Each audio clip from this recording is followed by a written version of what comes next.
नमस्कार, हमारे छत्तीसगढ़ देख रहे हैं आप और मैं हूं आपके साथ गौरव राजेंद्र। बुलेटिन की शुरुआत करते हैं। खबर छत्तीसगढ़ से है। इन दिनों जो है छत्तीसगढ़ की राजनीति लगातार गरमाई हुई है। इसी कड़ी में बीजेपी के प्रदेश महामंत्री संजय श्रीवास्तव ने कांग्रेस पर जमकर निशाना साधा। उन्होंने कहा कि कांग्रेस के बीजेपी की चिंता नहीं करनी चाहिए, अपनी संगठन की चिंता करनी चाहिए। इस दौरान उन्होंने कहा कि धर्म और जाति की राजनीति कांग्रेस करती है। कांग्रेस ने इस देश का बंटवारा धर्म के आधार पर करवाया था। साथ ही उन्होंने कहा कि कांग्रेस को पता है कि छत्तीसगढ़ के राजकोष को किसने लूटा है, किसने खत्म किया है। भारतीय जनता पार्टी जो बोलती है वो करती है। बता दें कि बीजेपी ने कहा था कि महतारी वंदन योजना के तहत महिलाओं को पैसे दिए जाएंगे और हम दे रहे हैं। हमारे शासनकाल के दौरान किसी को भी अपने वेतन के लिए आंदोलन करने की जरूरत नहीं पड़ी है।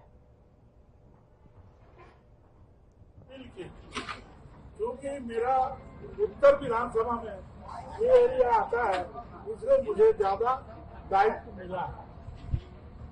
मैं हमारे समिति के सभी लोगों को, राजा रवि, जयराम, एन.के. पांडे, सूर्य, ईश्वर राव, डी. पवन कुमार, लोक रामपाल, सरकार, हमारे मंडल के अध्यक्ष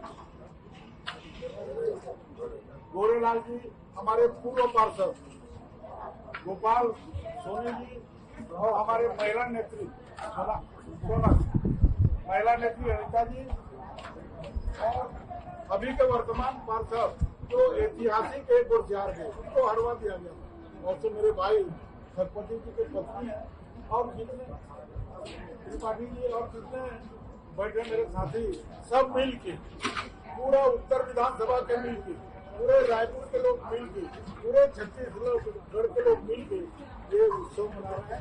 ये बड़ा उत्सव है और छत्तीसगढ़ का सबसे बड़ा उत्सव है और इसमें हमारे साथ सरकार खड़ी है, मैं खड़ा हूँ और पूरे हमारे विधायक, हमारे मंत्री लोग खड़े हैं। ये आयोजन हो रहा है, ये आखिरी वर्ष है इसका, आखिरी आयोजन अगले समय स्वरूप बदले। हमारे पांडे जी 53 साल से लगे।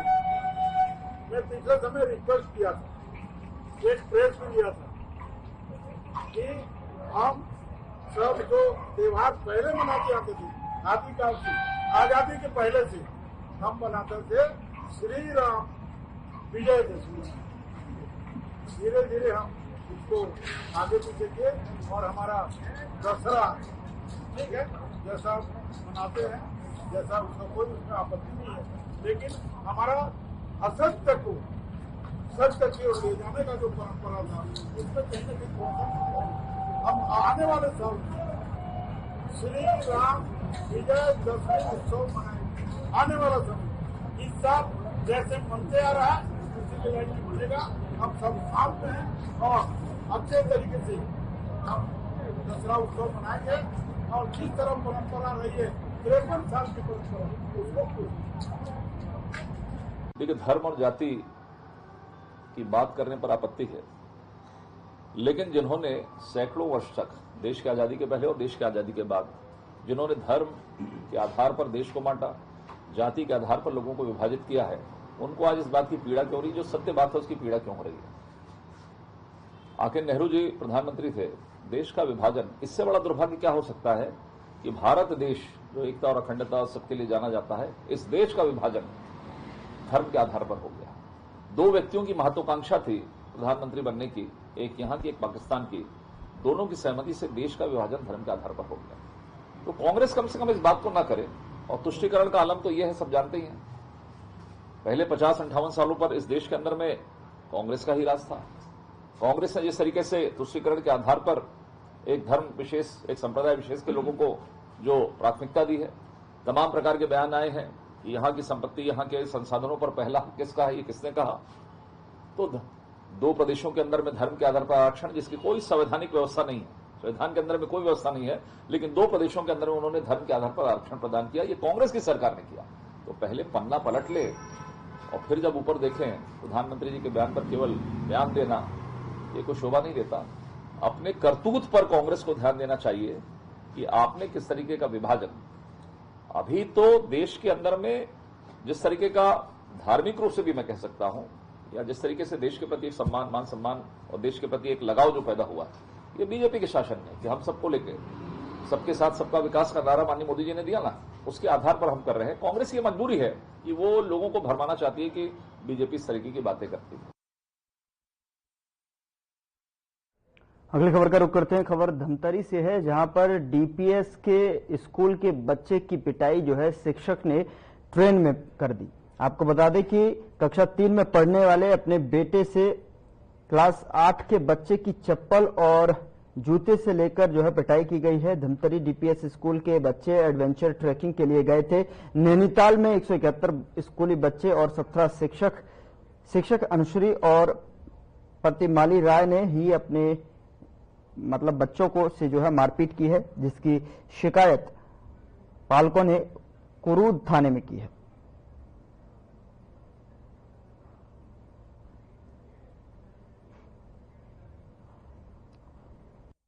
कल मुझे भी जानकारी हुई थी सुबह कि धमतरी डीपीएस स्कूल से कुछ बच्चों को टूर पर वहाँ नैनीताल, दिल्ली वगैरह ले गए थे और वापसी के समय में ट्रेन में वहाँ के जो शिक्षक है, टीचर है, क्या किस पद पर है मुझे जानकारी नहीं है, लेकिन उनके द्वारा मैं भी वीडियो देखा हूँ कि एक बच्चे को वायरल का गाली गलौज करते हुए और अपने बच्चे से जूते मरवाते, ये गलत ढंग से, इतनी क्रूरता किसी शिक्षक के लिए बहुत बड़ी बात होती है। तो उस क्रूरता को देखकर दयनीय स्थिति मुझे दिखी और इस चीज के लिए हम लोगों ने भी प्रशासन से मांग किया है कि उस टीचर है जो भी होगा, जिस पद पर होगा, उस पर तत्काल कानूनी कार्रवाई करें, ताकि भविष्य में ऐसे नाबालिग बच्चों के ऊपर, छोटे छोटे बच्चे के ऊपर, स्कूल के बच्चों के ऊपर कोई क्रूरता के साथ इस टाइप के व्यवहार ना कर सके। कभी नहीं होना चाहिए, बहुत गलत बात है। अगर बच्चों में अगर कोई मामला या कोई बात होती है, समझाया जाता है, डांटा जाता है, लेकिन ये ऐसे इस टाइप की क्रूरता, जैसे दुश्मनों से व्यवहार नहीं करते, वैसा क्रूरता उस शिक्षक के द्वारा किया गया है। ये शिक्षक के द्वारा ऐसी कार्रवाई होनी चाहिए कि भविष्य में कोई भी व्यक्ति स्कूल के बच्चों के ऊपर हाथ उठाने के पहले 10 बार सोचे, ऐसी कार्रवाई होनी चाहिए।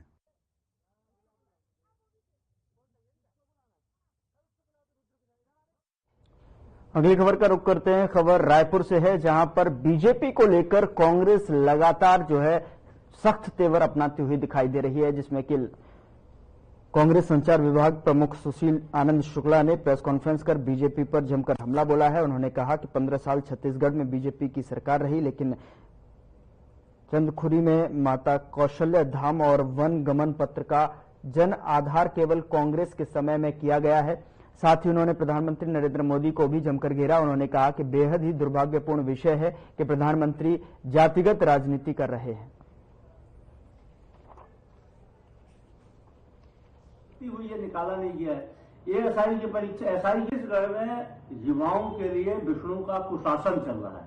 ये रोजगार की बात करते हैं, 1 लाख रोजगार देना था, आंकड़ों के हिसाब से जो वादा किया था 1 लाख रोजगार देना था, तो हर साल 20 लाख रोजगार मिलना था। 1 साल पूरे होने को है सरकार ने, अभी तक कहीं पे भी 500 भर्तियां नहीं की है। हमारी सरकार के समय जो भर्तियां निकालने की कवायद शुरू हुई थी, उनको भी ये रोक के रखे हुए। 35,000 शिक्षकों की भर्ती करना था, इनको नहीं कर रहे हैं। स्वास्थ्य विभाग में भर्ती करना था, नहीं कर रहे हैं। इसके अलावा पीडब्ल्यूडी में भी भर्तियां करना था, जूनियर इंजीनियरों की भर्ती करना था। अब 100 पदों की अभी सिर्फ स्वीकृति हुई है, निकाला नहीं गया है। ये एसआई की परीक्षा हमारी सरकार समय पूरी कंप्लीट कर दी गई थी, ये सिर्फ परिणाम नहीं घोषित कर रहे हैं। यह सरकार युवाओं को रोजगार देना ही नहीं चाहती, और उसका कारण यह है कि सरकार दिवालिया हो चुकी है। सरकार के खजाने में पैसा नहीं है, वर्तमान कर्मचारियों को पैसा देने की स्थिति नहीं है। नई भर्तियां क्या एक खास निकालेंगे? इसके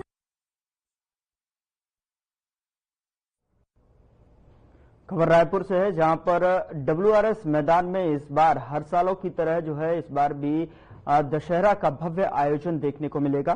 साथ ही आपको बता दें कि इस बार रावण के पुतले को 100 फीट ऊंचा और मेघनाथ और कुंभकर्ण के पुतले को 70 फीट ऊंचा बनाया जा रहा है। इसके साथ ही हर साल की तरह इस बार भी भव्य आतिशबाजी के साथ रामलीला का भी मंचन किया जाना है। इसको लेकर उत्तर विधानसभा के विधायक पुरंदर मिश्रा ने बताया कि ये आखिरी साल है जिसमें पहले की तरह रावण दहन का कार्यक्रम किया जाएगा। अगले साल से आदिकाल से चली आ रही परंपरा के अनुसार विजयदशमी का आयोजन किया जाएगा।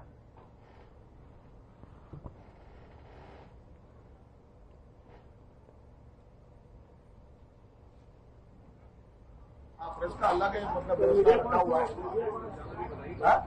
वो सब मीडिया पास आ जाएगा, पहुंच जाएगा प्रेस क्लब के पास, मीडिया पास भी आ जाएगा। और सार्वजनिक ट्रस्टी जो है व्यवस्था वो अल्लाह का है और बीएमसी का अल्लाह के बाद हमारे जो काम करने वाले हैं, जो आयोजन नेशनल क्लब के जो भी काम करते हैं, वो सब लोगों का अलग व्यवस्था, इस बार 3 बार व्यवस्था है। अगली खबर की बात करेंगे और पूरे प्रदेश में नवरात्रि की धूम दिखाई दे रही है और कुछ ही समय के बाद जो है दशहरा पर्व भी आने वाला है। उसको लेकर तैयारियां पूरी कर ली गई हैं।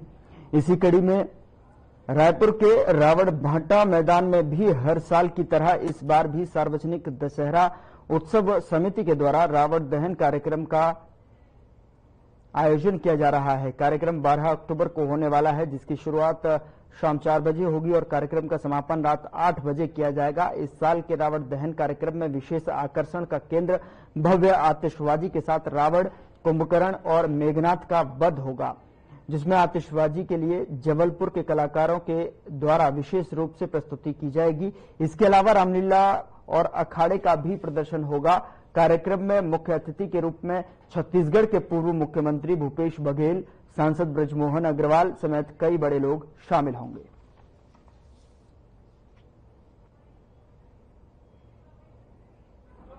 रायपुर शहर के सबसे ऐतिहासिक मैदान और सबसे ऐतिहासिक दशहरा मैदान में और दशहरा उत्सव समिति के द्वारा आप सभी का अभिनंदन करते हैं, आप सभी का स्वागत करते हैं, आप सभी का वंदन करते हैं, क्योंकि इस छत्तीसगढ़ में बस्तर दशहरा के साथ साथ सबसे अगर लोकप्रिय दशहरा है, सबसे ऐतिहासिक दशहरा है और सबसे पौराणिक दशहरा है, तो वो रायपुर शहर का ये रावण भाटा जो कि दूधाधारी मठ के द्वारा संचालित होता है, यह दशहरा है। क्योंकि अपने आप में ऐतिहासिक दशहरा है और इसका महत्व भी बहुत पुराना है।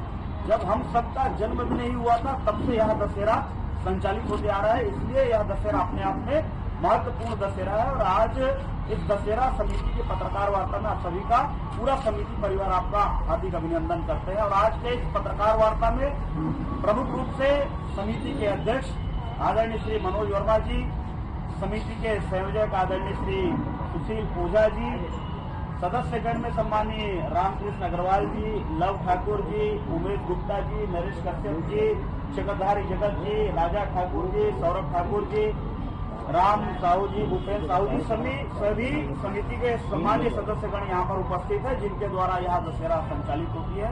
और मैं इस पत्रकार वार्ता में आमंत्रित करता हूँ हमारे समिति के अध्यक्ष आदरणीय श्री मनोज वर्मा जी को कि आज के इस पत्रकार वार्ता में आगामी होने वाले हमारे दशहरा उत्सव के बारे में, तैयारियों के बारे में और इस पारंपरिक दशहरा।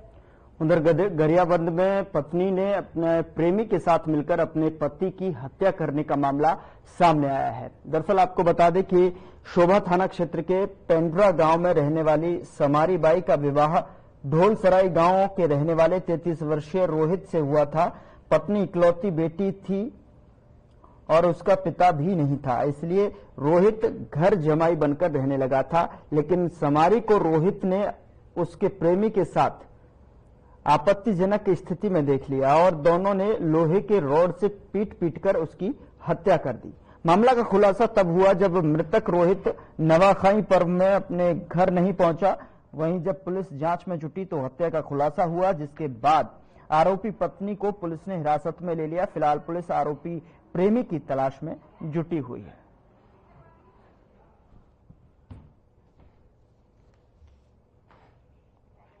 ये ढोलसराय निवासी पुनीत राम के द्वारा अपने पुत्र रोहित के गुम जाने की रिपोर्ट कल के डेट पर कराया था और उसकी पता तलाश किया जा रहा था। उसने थोड़ा अनहोनी होने की शंका भी जाहिर किया, जो उसकी बहू और एक और आदमी है जिसके साथ नाजायज ताल्लुकात होने का हवाला दिया और इन्होंने के द्वारा कुछ अनहोनी घटना करके फेंक फाँक दिया, ऐसा जाहिर किया था।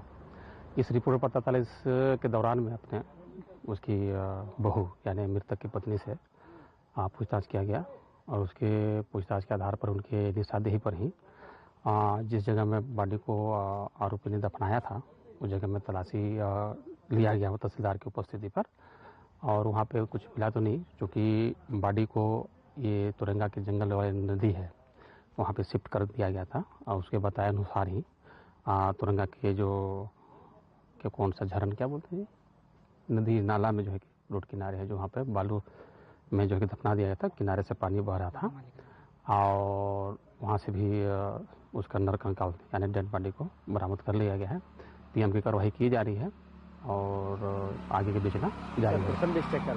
प्रथम दृष्टया शुद्ध रूप से हत्या का होना पाया जा रहा है और इसी एंगल पर अपन आगे की जांच किया जा रहा है। क्या उसकी पत्नी का हाथ है इसमें? हाँ, पत्नी का प्रथम दृष्टया पाया गया है, पत्नी का हाथ है, और उसकी प्रेमी है वो तो उसका है ही, और इन लोगों की तलाश किया जा रहा है।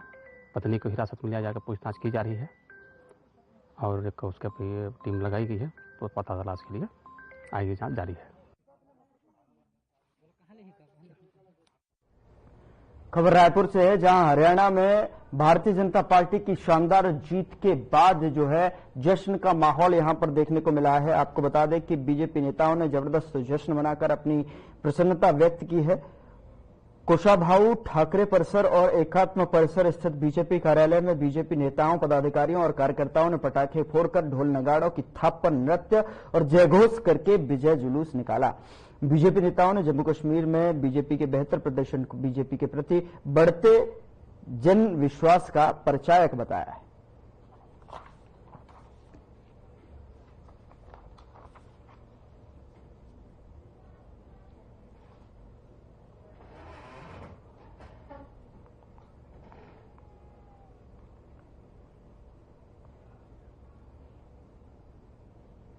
अगली खबर का रुख करते हैं। गांव बलगेड़ी से खबर है, जहां पर ग्रामीण जो है न्याय की गुहार लगाने के लिए कलेक्टर परिसर पहुंचे। उन्होंने साफ तौर पर पीड़ित ग्रामीणों ने बताया कि गांव में बाढ़ का पानी घुस गया था, जिससे गांव के कई घर गिर गए और कई घरों में भारी नुकसान हुआ है और अनाज वगैरह सब खराब हो गया है।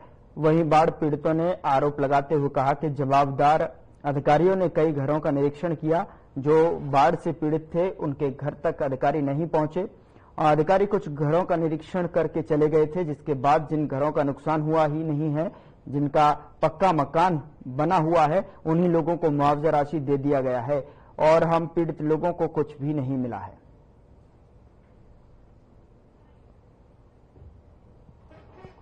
और कौन से गांव का है? ये मेरा नाम राजू पटेल है सर। मैं ग्राम बगलेड़ी के पंचायत केस्तरा से आए। कैसे क्या कारण था? जी सर, पानी बारिश की वजह से बाढ़ आ गई नदी में और नदी का पानी है पूरा गांव में घुस गए। प्राय जितना भी महिला लेके आए हैं ये सबके घर में मतलब घुस गए। ककरो चावल दाल डूब के खराब हो गए, ककरो पर्दा गिर गए, ककरो छानी खपरा गिर गए है। तो मुआवजा राशि के लिए मतलब लेके आए सर। तो निरीक्षण वगैरह हुआ था? हाँ, निरीक्षण हुए है और लिख के भी ले गए है, इकर मन के सबके नाम लिख के ले गए, लेकिन मुआवजा जो राशि है ये मतलब मिलना चाहिए रही से वो मिल गए दूसरा आदमी का। और ऐसे आदमी मिले है जन पक्का मकान में रही थे और ओकर कोई हकदार नहीं है कि वो मुआवजा मतलब मोल मिल सका है। ऐसे आदमी न कौन देगा मतलब राशि? अब कहा पता सर, अब सरकारी अब आए है, अब परिणाम से आए हो तो मिले है। कौन गाँव का है? एकान बगलेड़ी ला है। काबर है? क्षतिपूर्ति नहीं मिले, पूरा पानी में हमारे घर भर तक गए, देखा कारण से आहन साहब हम कोई कौन कौन मिले मुआवजा? अब वो पार वाले मिले है, छत वाले मतलब हमारे कच्ची घर है तो मतलब नहीं मिले है। क्या कर पाता है? निचले मंथन सब आए हैं साहब। कहाँ है? कनेक्टर ऑफिस में आहन। कहाँ चले जाए कलेक्टर पास? मौजूद ही से कहा हम साहब से सरपंच गए है, कलेक्टर दिए, पटवारी घर घर में खुसर के देखे, लेकिन हमारा पैसा नहीं मिले। कौन मिल गए? अब नाम लगने जाना वहाँ पर मिले है, पक्की मकान वाले मतलब मिले।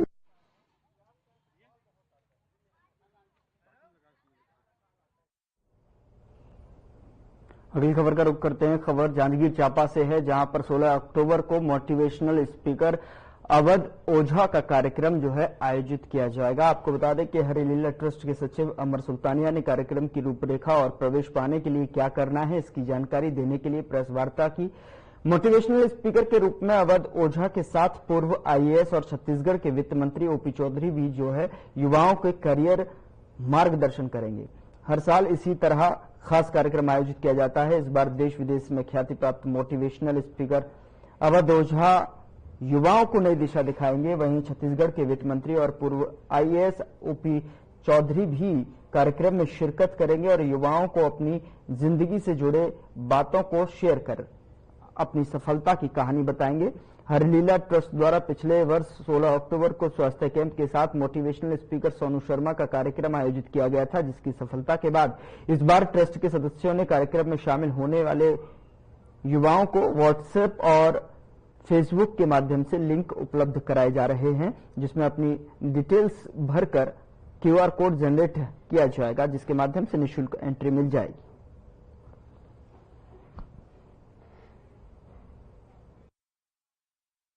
मैं बताना चाहूंगा आप मीडिया साथियों के माध्यम से कि हरिलीला ट्रस्ट हर साल 16 अक्टूबर को माननीय लीलाधर सुल्तानिया जी के जन्मदिन के अवसर पर कुछ न कुछ नए आयोजन जनता के लिए कुछ न कुछ बड़े आयोजन करने की कोशिश करती है। इस बार भी हरिलीला ट्रस्ट द्वारा 16 अक्टूबर को अवध ओझा जी, जो कि वर्ल्ड फेमस मोटिवेशनल गुरु के नाम से जाने जाते हैं और यूपीएससी के टॉप 1-2 में टीचर में उनकी गिनती आती है, ऐसे शख्सियत को जांजगीर में आने का इस बार मौका मिल रहा है। और हम लोगों की कोशिश है कि जो जांजगीर आसपास क्षेत्र की जनता है, जो युवा वर्ग को लेकर हम लोगों ने खास फोकस किया कि ऐसे लोगों को बुलाया जिससे युवा वर्ग मोटिवेट हो और युवा वर्ग को नई सोच मिले, युवा वर्ग को नया एक आयाम मिले और अपने जीवन को कैसे एक अच्छे प्रबंध के साथ आगे बढ़ा सके। ऐसी सभी विषयों को सिखाने के लिए, जानने के लिए हमने अवध ओझा सर का यह कार्यक्रम रखा गया और कान्हा पैलेस जो कि स्टेशन रोड पे है, वहां पर यह आयोजन 4 बजे 16 तारीख को होगा। साथ में छत्तीसगढ़ के यूथ आइकॉन ओपी चौधरी जी, जिन्होंने अपनी शुरुआत नीचे से शुरू की, गरीब घर से शुरू की, उन्होंने पढ़ाई करके विद्यार्थी जीवन जीकर एक आईएएस बने, सफल आईएएस के रूप में छत्तीसगढ़ के पहले आईएएस के रूप में बने और उसके बाद एक आईएएस छोड़कर एक सफल राजनेता के रूप में बने। तो उनकी भी कहानी, वो अपने जीवन की कहानी भी इस मंच से शेयर करेंगे, तो उससे भी हमारी क्षेत्र की जनता को प्रेरणा मिलेगी कि कैसे नीचे से भी उठकर एक बड़े मुकाम तक पहुंचा जा सकता है, उसके लिए किस जोश और जज्बे की जरूरत पड़ती है। ऐसी सभी बातों का यह मंच सजेगा और इसमें हमारे और भी जनप्रतिनिधि लोग आएंगे, इसमें शिरकत करेंगे। तो हम लोगों ने ज्यादा से ज्यादा यूथ लोगों से अपील की है कि इस कार्यक्रम में आए और सुने अवध ओझा सर को और उनका अपने जीवन में उस चीज को उतारे। और हरिलीला ट्रस्ट विगत कई सालों से 16 अक्टूबर को कुछ न कुछ जन सेवा के काम करती है। पिछले साल हम लोगों ने बड़ा एक हेल्थ शिविर लगाया था, जिसमें 5000 से ज्यादा लोगों ने उस हेल्थ शिविर का फायदा लिया। उसमें हम लोगों ने जो हमारे जांजगीर चांपा जिले में 10th और 12th के टॉप जो छत्तीसगढ़ में आए, उन बच्चों का भी हम लोगों ने सम्मान किया था उस मंच से। तो ऐसे बहुत से आयोजन हम कराते रहते हैं हरिलीला ट्रस्ट की तरफ से और इस बार ही मोटिवेशनल कार्यक्रम का रखा गया। शामिल होंगे किस तरह से इसमें देखने वाले? इस कार्यक्रम में शामिल होने के लिए हम लोगों ने एक लिंक जारी किया है, लिंक और एक बार कोड जारी किया है। उस बार कोड लिंक में जाकर आदमी अपना पंजीयन करा सकता है और पंजीयन जैसे ही कराएगा तो उसको एक बार कोड मिल जाएगा। उस बार कोड को दिखाकर वह निःशुल्क, क्योंकि अवध ओझा जी को कोई सुनने जाता है बड़े शहरों में तो 5000 रुपए फीस देकर उनको सुनने मिलता है, लेकिन हम इस छोटे से शहर में, क्योंकि इस छोटे शहर में इस चीज की कमी है कि लोग बड़े मोटिवेशनल को सुन नहीं पाते, तो हमने इस मोटिवेशनल का कार्यक्रम निःशुल्क एकदम इस कार्यक्रम को निःशुल्क रखा है, जिससे हमारे क्षेत्र की जनता को अधिक से अधिक इसका फायदा मिल सके। और ऐसे नीचे तक के लोगों का, ऐसे युवा वर्ग जो मोटिवेट होना चाहते हैं लेकिन फाइनेंस स्थिति के चलते मोटिवेट नहीं हो पाते, ऐसे युवाओं के लिए भी विशेष हम लोगों ने ध्यान देकर इस आयोजन को रखा है।